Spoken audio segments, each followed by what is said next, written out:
नमस्कार। ज्योतिष शास्त्र में श्रद्धा और विश्वास रखने वाले सभी जातकों का पालौकिक जगत चैनल में बहुत बहुत स्वागत है। 8 नवंबर 2022 दिन है मंगलवार। कार्तिक शुक्ल पक्ष की पूर्णिमा तिथि को वर्ष 2022 का दूसरा और अंतिम चंद्र ग्रहण लगेगा। ये चंद्र ग्रहण मेष राशि में और भरणी नक्षत्र में लग रहा है।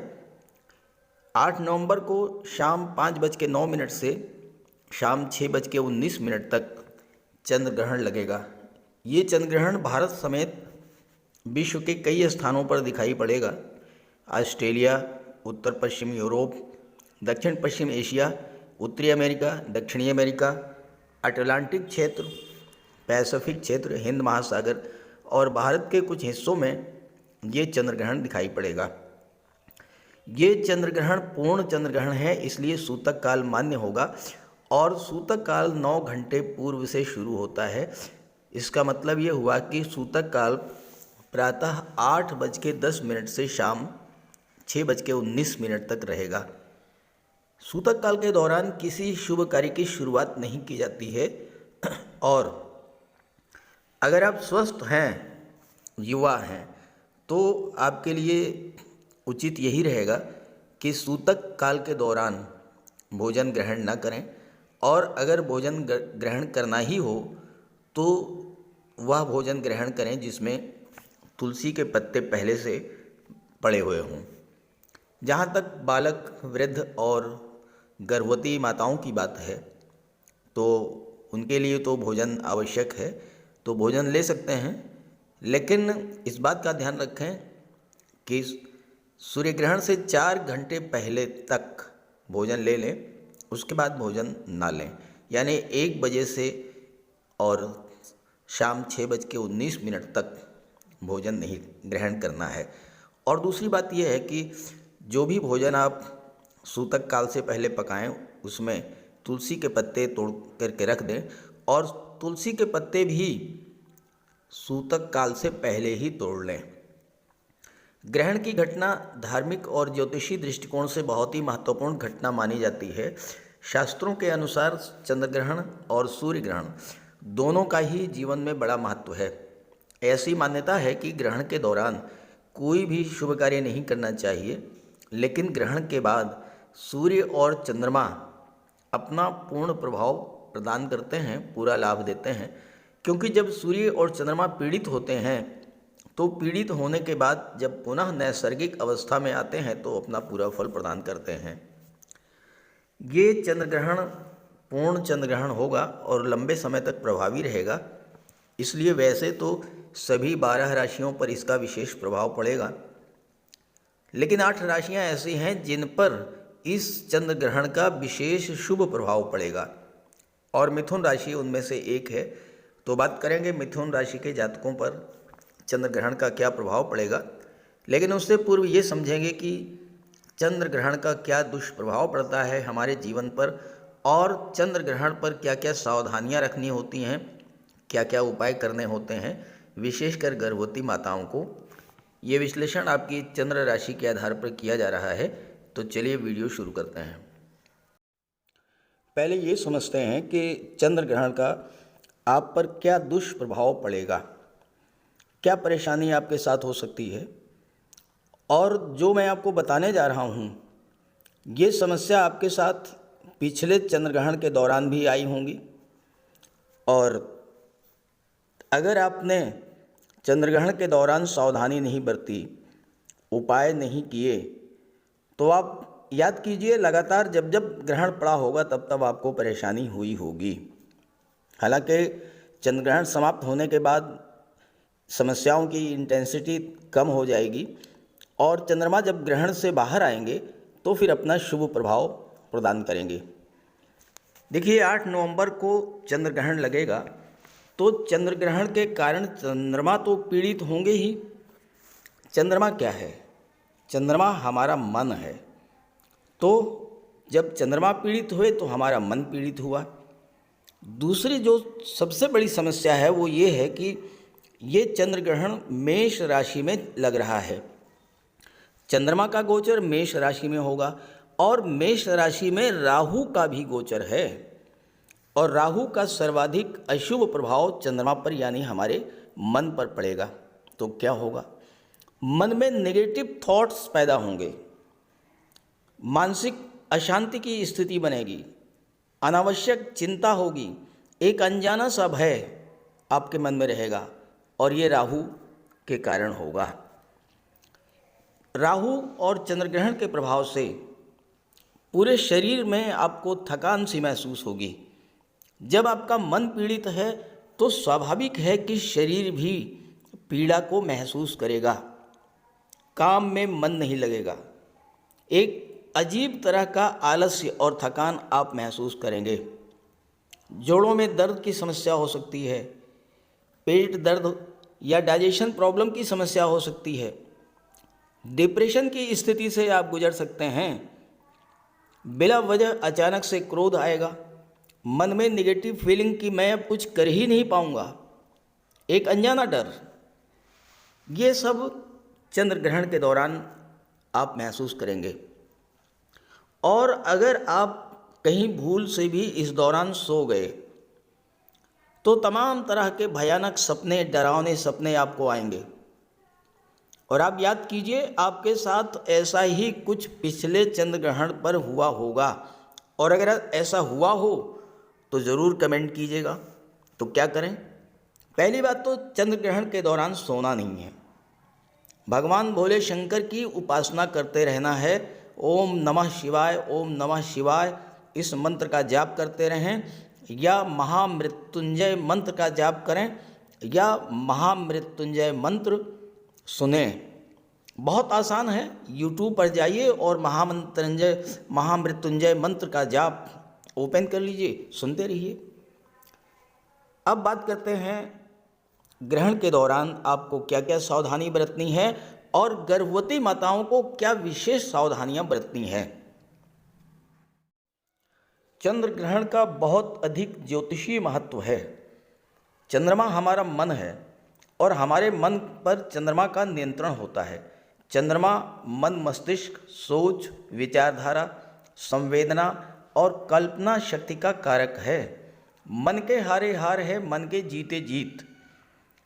और यही चंद्रमा जब पीड़ित होता है तो हमारा मन, मस्तिष्क और हमारी सोच भी प्रभावित होती है। तो चंद्र ग्रहण के दौरान और सूतक काल के दौरान पहली बात आपको ये ध्यान में रखना है कि कोई भी शुभ कार्य नहीं करना है। दूसरी बात, सूतक के दौरान सोना नहीं है, जागते रहना है। मंत्रों का जाप करें, भगवान भोले शंकर के मंत्रों का जाप, ओम नमः शिवाय या महामृत्युंजय मंत्र का जाप करें। भोजन नहीं बनाना है, और अगर बनाएं तो तुलसी पत्र डाल करके रखें। ग्रहण समाप्त होने के बाद स्नान करें। घर और पूजा स्थल पर गंगा जल का छिड़काव करके घर को शुद्ध करें। सूतक काल में घर में अगर मंदिर है तो उसके कपाट बंद कर दें, नहीं है तो देवी देवताओं की मूर्ति का स्पर्श ना करें। ग्रहण के दौरान नकारात्मक विचारों को मन में आने ना दें, और ग्रहण के दौरान अपने पास तुलसी के पत्ते रखें। घर के बाहर नहीं निकलना है। किसी ज़रूरी काम के लिए अगर घर के बाहर निकलना ही पड़े तो तुलसी के पत्ते अपनी जेब में रख करके निकलें। ग्रहण के पश्चात स्नान करके भोजन करें। और जहाँ तक गर्भवती माताओं की बात है तो गर्भवती माताओं को शिशु के लिए भोजन तो करना होगा, तो तुलसी का पत्ता भोजन में पहले से ही डाल करके रखें, तब उस भोजन को ग्रहण कर सकती हैं। ध्यान रखें कि सूतक काल लगने से पहले ही तुलसी का पत्ता आपको तोड़ करके रख लेना है और भगवान शिव के मंत्रों का जाप करते रहना है। इससे गर्भस्थ शिशु पर कोई दुष्प्रभाव नहीं पड़ेगा। कोई भी तेज धार या नुकीली वस्तुएं अपने पास ना तो रखें और ना ही कोई प्रयोग करें। जैसे कैंची है, चाकू है, सुई है, आलपीन है, इन चीज़ों के प्रयोग से बचें। और बाल या नाखून नहीं काटना है। घर के बाहर ना निकलें। ग्रहण के दौरान ग्रहण को देखने से बचें। कोशिश ये करें कि ग्रहण के दौरान भोजन ना पकाएं और ना ही भोजन ग्रहण करें, लेकिन अगर करना ही पड़े तो तुलसी पत्र का प्रयोग करके करें। और विशेष अवस्था में अगर घर के बाहर जाना पड़े तो तुलसी का पत्ता साथ में रखें। घर में मंदिर हो तो उसके कपाट को बंद कर दें। ग्रहण के समाप्त होने के बाद स्नान करें और भोजन ग्रहण करें। स्नान करने के बाद ज्योतिष शास्त्र में दान का बहुत महत्व बताया गया है इस अवसर पर। तो आप धन धान्य, चावल, चीनी, सफ़ेद मिठाई, सफ़ेद वस्त्र, इन सब चीज़ों का दान करें। शिव मंदिर में जाकर के सफ़ेद पुष्प अर्पित करें। और संतान की सुरक्षा के लिए दूध, खिलौने, वस्त्र, ये सब आप दान कर सकते हैं। और ये सब दान करने के बाद फिर भोजन ग्रहण करें। तो ये तो रहा चंद्र ग्रहण पर उपाय और गर्भवती माताओं के लिए विशेष उपाय। अब बात कर लेते हैं इस चंद्र ग्रहण का किन किन राशियों पर विशेष प्रभाव पड़ेगा। तो ये है मिथुन राशि के जातकों की कुंडली। चंद्र ग्रहण के दिन चंद्रमा का गोचर कुंडली के लाभ भाव में होगा और लाभ भाव में राहु का गोचर है। जब चंद्र ग्रहण लगेगा तो उस समय आपके मन में राहु का प्रभाव रहेगा। और चूंकि लाभ का भाव होता है 11वां भाव, तो आपके अंदर धन को लेकर कुछ चिंता रहेगी। कोई ऐसा पैसा जो कि आपको मिलना चाहिए था लेकिन पैसा आपका नहीं मिल रहा है। जैसे गवर्नमेंट के पास कोई पैसा आपको मिलना था गवर्नमेंट से, वो नहीं मिल पा रहा है। आपने किसी को पैसा उधार दिया था, वो पैसा नहीं मिल पा रहा है। इस बात को लेकर के मन में एक चिंता सी रहेगी। लेकिन आपको परेशान नहीं होना है, क्योंकि राहु यहाँ पर बैठे हैं। तो चिंता कितनी भी छोटी हो, राहु बहुत बड़ा कर देंगे। आपका मन एकदम से परेशान हो जाएगा। तो भगवान भोले शंकर का ध्यान करते रहें।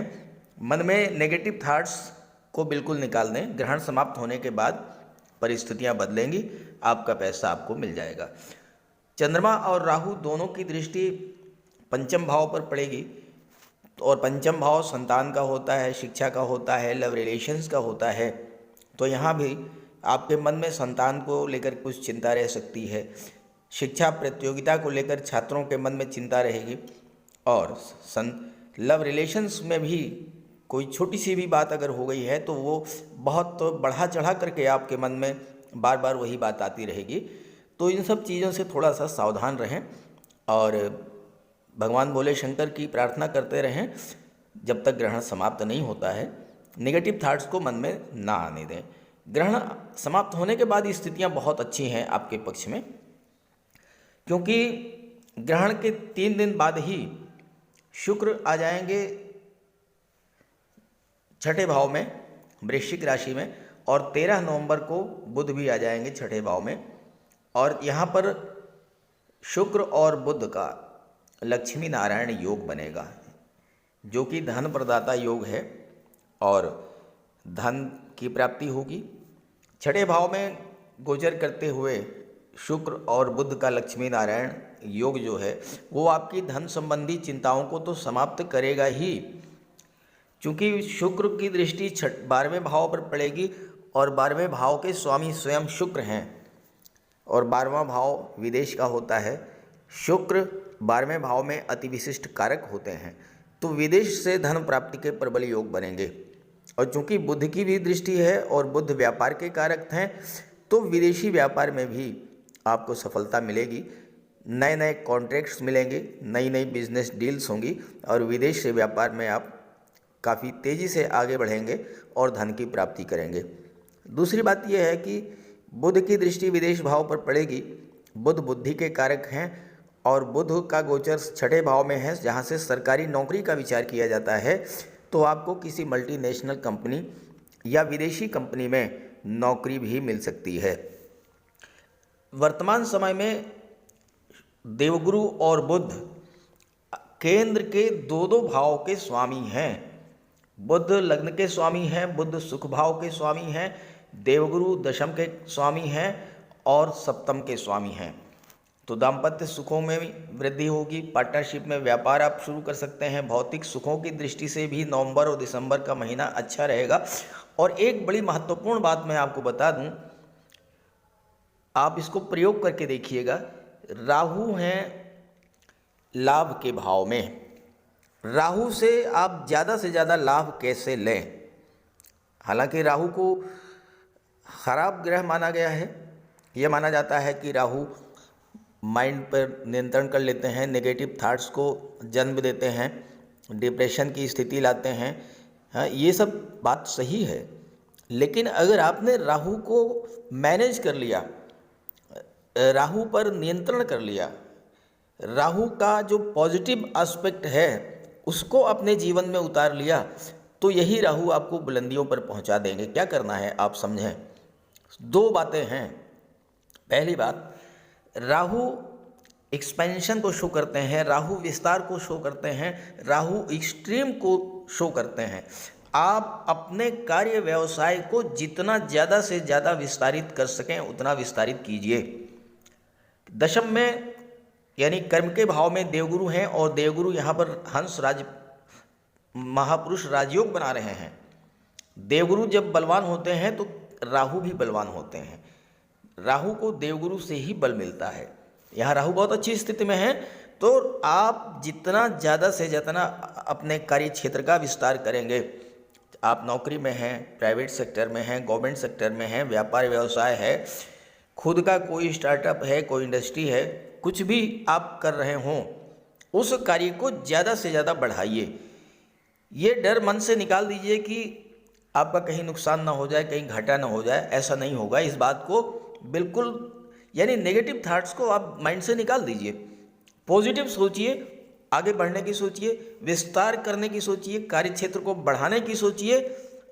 और दूसरी जो महत्वपूर्ण बात है, राहु सीक्रेसी के कारक हैं, यानी आपके मन में क्या चल रहा है, आपकी क्या प्लानिंग है, आपकी क्या योजना है, आपकी क्या स्कीम है, उसको किसी से शेयर मत कीजिए।